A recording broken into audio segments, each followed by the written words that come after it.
for the scorecard. All right, the two agency buyers, David and Egbavwe, both buy a ton of video, right? Raise your hands, David and Egbavwe, the buyers. So some questions will be for the buyers. And we have two big video sellers, Molly from Magnite and Alex from Spectrum. Raise your hands, sellers. All right, cool. So before we jump into the topic of video, video is a very hot topic, and we definitely want to talk about it. But I wanted to start asking about display. Is display dead? Do you buy and sell display? Do you think that market will be revived, or is it destined to just shrink as video grows? So that's a question for everybody. We'll start with Egbavwe. For me, absolutely not. I think display is still such a big part of every buy that we have. The inventory is there. Where I tend to look at and push our clients to is really just on performance. Somebody earlier was mentioning about performance creative. Everything we do, we want to track back to the performance of the campaign. So if it performs and it's meeting our KPIs, then we're going to continue to run it, continue to try to find it cheaper, continue to optimize really whatever it takes. So for me, I don't think display is dead. I hope more people say it's dead so I can then get it cheaper for my clients. So performance is the name of the game for me. Alex? Display is definitely not dead. I think when you look at full funnel marketing, there's always going to be a role for display. It's a performance play. It's definitely not how you want to start with discovery, not how you build brand equity. Even though mass majority of our media is TV focused, CTV streaming, display is always going to be a component of the equation. I would agree that display is not dead. It's still, for Magnite in particular, a growing piece of our business. I do think for a number of years, a lot of CTV budgets were actually eating up display dollars, and I feel like now we're at a point of inflection where there's net new CTV dollars coming into the ecosystem. So I think that on the whole, display dollars have at least stabilized, if not continue to grow as programmatic becomes more and more in the forefront. And I think it's really about balancing performance with branding and ultimately reaching the consumer. I hope display isn't dead, because a world where display would be dead would be a world where democracy and journalism is also most likely dead as well. I think we're definitely evolving the ways we do display. I think the days of delivering on 1,000 sites across 100 exchanges, I think that is probably dead. Smarter media buying strategies, looking at metadata through partners like Sincera and DeepSea, those guys give clients the ability to buy good quality display in a world where, because publishers are suffering these days, they're forced to juice revenues and do things that might not align in the best interests of buyers. So I think we just got to be smarter about buying display, because there's plenty of pitfalls in it. But ultimately, I think for those buyers that are smart about it and know how to do it, and at the end of the day trace everything back to outcomes and not vanity metrics, for those guys, display will grow because they're going to see success. Awesome. I agree. As someone who's been deep in the data science and ad effectiveness for many years, I'm sure that display can work, can be effective, and it's so cheap that if you can find a way to be effective, it could be very effective. But what David said is an excellent point, and reminds me of something that came up in the news over the last month, I would say, which is that the newspaper industry, right, the legacy newspaper industry relies heavily on display, and it came out during Google's antitrust trial in September that had never come out before. It was the extent of Google's dominance of display advertising, and how much newspapers and DOJ on their behalf is claiming harm to newspapers because of Google's dominance of display. And if you weren't following the trial, I'll just tell you that the numbers came out that showed that, like, this the impression that we might all have that display isn't growing or that it's stagnant seems to be an effect of Google dominating more than 90% of that market. Right? The numbers came out for the first time, and they were more extreme than most people imagined. So I'll ask everyone to use their imaginations for a minute, starting with David, and says, what happens to the display and video markets if Google gets broken up, if that dominance is ended by DOJ next year? Well, I think for once, quality will improve on the media side of things. I think publishers, their revenues will go up because they'll get higher CPMs, because Google will no longer have full control over the entire publisher market, especially on the GAM side of things. So ultimately, I think it's a good thing if the government does what it needs to do. Alex or Egbavwe, you want to take a crack? Yeah, I love that you started on that side because you gave me a second. But I think overall, I think it's going to be great. I think I can't believe it's 90%. Like that, to me, that's mind blowing. Especially as you talk about Google and their whole whether or not if they'll ever do the cookieless thing. As I talked about performance, everything for us is a data play, and so it's all about the amount of data, the quality of the data that we're getting in. I worry that if Google truly is that 90%, what is the quality of the data that we're getting from the various display networks and various things we're doing? That 90%, I'm sure it's this person touches it, that person touches it, and like there's all these hands that it has to pass through. Once you're able to cut some of that, whether it's by force or not, I think it cleans up the data, helps improve performance, and overall it's a net positive for the industry. So I think maybe my hot take on this, if you break up Google, there's going to be a lot more competition. The money won't necessarily flow to the publishers more, but it's going to flow to a lot more intermediary tech players. That'll drive a lot of innovation for change in a fairly stagnant market. But at the end of the day, I think it's going to be the same dollars flowing to display, and it's going to be the same dollars that are going to be flowing to the publishers. But in theory, if there's competition, publishers will choose the lower take rates, and over time, they would come down. Assuming it's a well-informed market, which hasn't been the case. Right. That's the whole point, is that it would change to something more competitive. But I hear you. All right. Let's talk about measurement, because that's one reason video is more exciting than display is that display is so dominated by bad measurement, cookie bombing, click-based measurement, and Google measured last touch. So in the video market, I'm going to ask the buyers first. What are the CTV metrics that you're leaning toward most? And what are your personal favorites? Give your client view and your view of how CTV is best measured. Let's go Egbavwe first. Yeah, so for me, unfortunately, especially being in healthcare, we're still focused on a lot of the vanity metrics for video. What we love about CTV, and we've been our own worst enemy in this realm, is the sell for digital has always been its performance. We can track. We know who we're reaching, right? You don't worry about where you're reaching. You know that you are reaching John Smith because he's an avid user of said prescription drug. With CTV, that performance and that promise that we had in digital display ecosystem is now available to us, right? So we know we're reaching John Smith. We're not just buying on ABC because it's a housewife in their early 30s or whatever the case may be, right? We're reaching Jane Smith because she is a sufferer of said disease state.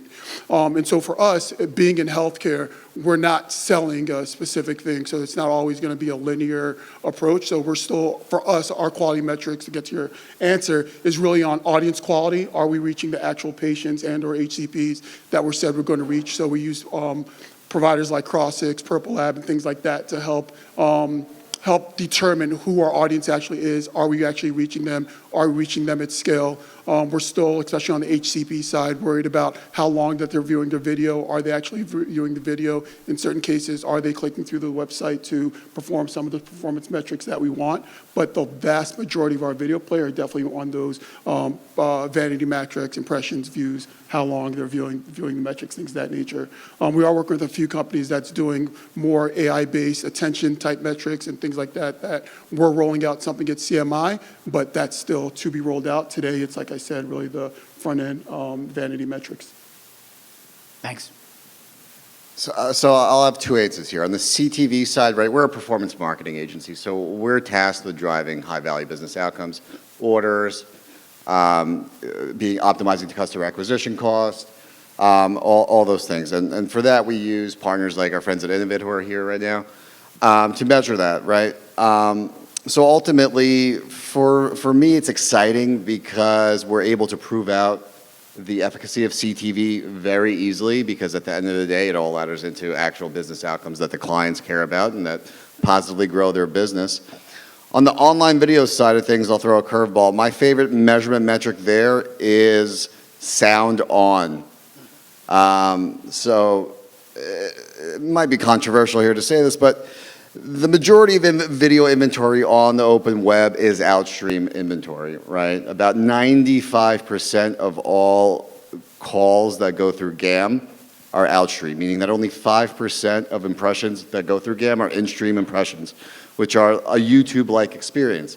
So for the longest time, media buyers thought they were getting YouTube-like experiences when they were buying online video, but really they were just getting their ads run on these corner outstream video players that are always 100% in view, so they're always 100% viewable, and there's really no content being played against them. They're just on loop, on autoplay, again, also gaming the completion rates. So for me, my favorite metric is sound on, because if we can measure sound on and optimize to the limited pockets of inventory that have high sound on percentages, then we can kind of beat the system and maximize the efficacy of our online video campaigns. If you're not looking at sound on, and if you're not also looking at other signals that are proxies for in-stream, then you're likely just burning budget.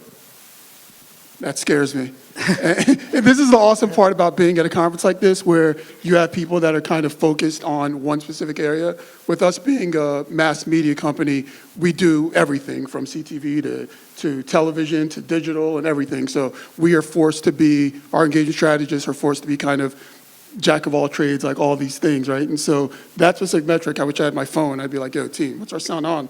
Sound on metric, right? And so to me, that's an amazing insight and something I'm definitely taking back. Thanks. All right, let's hear from the seller, starting with Molly. Where do you see the measurement now, and where do you see it going if you think ahead of where it'll end up? Yeah, so I would say, just in speaking with a lot of buyers going into and coming out of this year's 2025 upfront, from a CTV perspective, I do think the more data that can be passed to them, the better, such that they can actually measure things in CTV outside of, just vanity metrics. And I think content metadata is very important to them in that, of actually aligning the content that they're running in itself with some sort of outcome, such that they can spend more against that high quality inventory or against that type of supply that is going to resonate with their audiences and ultimately convert for them. So I think that there's a lot of work that we're doing from a Magnite perspective in that way to help inform and make supply that much more transparent. I do think that, and Alex might be able to speak to this too, like some publishers have their rightful hesitations of sending that out, blasting that out to DSPs, but I do think that's a role that an SSP can play in helping bridging the data gap between DSP and SSP. Thanks. So from a publisher's perspective, I think many buyers should be scared. I think the display world has taught buyers to look at vanity metrics because vanity metrics were very easy to track. Did somebody see it? Did somebody click on it? Did somebody go to the website? CTV is a different beast. It's a lot harder to track it. It's a lot harder to measure it. And there's a massive disparity between different CTV inventory out there. You have premium video, you have less premium video, you have entirely not premium video, and the vanity metrics are often optimized to look the same or even better on the non-premium video side than on the premium end. The buyers that are using performance data, whether it's using a content signals or offline conversion and purchase data, they're the ones that are really milking the market right now. We take a very radical, transparent approach at Spectrum of sharing a lot of metadata about the content, whether it's programmer, OEM environment, down to genre, show, rating. We want to be transparent to buyers because we want to empower buyers to make the right decisions when they're buying media and optimize against real conversion performance data. But we don't see that in market today, by and large. It's more likely than not that a vanity metric is driving budget decisions and media planning decisions. And the ones that are doing it right, they're seeing a lot more lift from their dollars. Yeah, I want to zoom in on that. As an innovation-focused person, I'm sure many in the crowd thinking about innovation and what's next. So you talked about a kernel of demand that's asking for more data to do deeper modeling and more optimization. I'm close to that market too, but I'd love to hear your perspective. Like, what are you seeing in that emerging demand? What else can you say about it, where it's coming from, and how do you see it growing if it grows? I think a lot of it comes down to buyers coming to the realization that they can get access to data and they can act on that data. And they're starting to ask those questions. Will you be transparent? will you be transparent in a format that allows me to decision on that and plan against that? I think some of the work Chalice is doing with bidder optimization tech, and some of the folks on the stage are using it right now, is really changing the game in terms of how that media gets purchased. But a lot of the DSPs in the market today, they're not ready for it yet. If you look at the top 5 DSPs in the market, 0 of them are able to optimize campaigns on show-level data without outside custom technology. So the tools are not yet available in mass for buyers to act on a lot of the metadata that's essential to drive efficiency. That's why we're still seeing direct sold campaigns outperforming programmatic in a lot of performance areas. PG campaigns where the publishers can manipulate the content curation is still outperforming the open web environments. But I'm hoping from an innovation perspective that becomes more streamlined and changes down the road. Great. And Molly, how is Magnite addressing the emerging market that Alex is talking about, people who want more data and are doing more independent modeling of results? I think Magnite sits in an interesting place in the ecosystem to help with that. As the SSP for the vast majority of premium CTV publishers, I do think that we see a lot of this data. A lot of it gets purposefully obfuscated by the publisher to the downstream DSP. And the stuff that does make it there, I do think the DSPs, to Alex's point, are not really prepared to let the buyers actually act on that. We have a bunch of different ways that we can do that by curating the inventory based on the signals that we see, partnering with other folks in the industry as well to help do that. But also we have some demand solutions that actually allow buyers to better control the inventory based on what's being passed and getting more control over the supply itself. Things like marketplaces that are actually built into the ad server, SpringServe, as well as ClearLine, which is our direct buying platform, surfaces on purpose a lot of those signals and makes them purposefully actionable. Awesome. Thank you. Yeah, ClearLine is pretty cool. I've used that with David from Rain here. All right, so the buyers now, is what they're saying about the emerging market around the emerging demand sound right to you? And what would you ask sellers to provide more of to make your clients happier and buy more from them? David?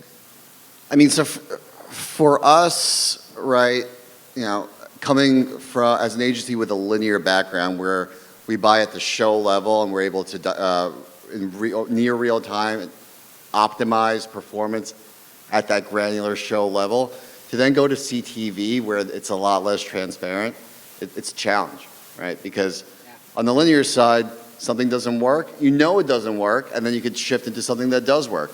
On the CTV side, if it doesn't work, you're just shifting out of CTV.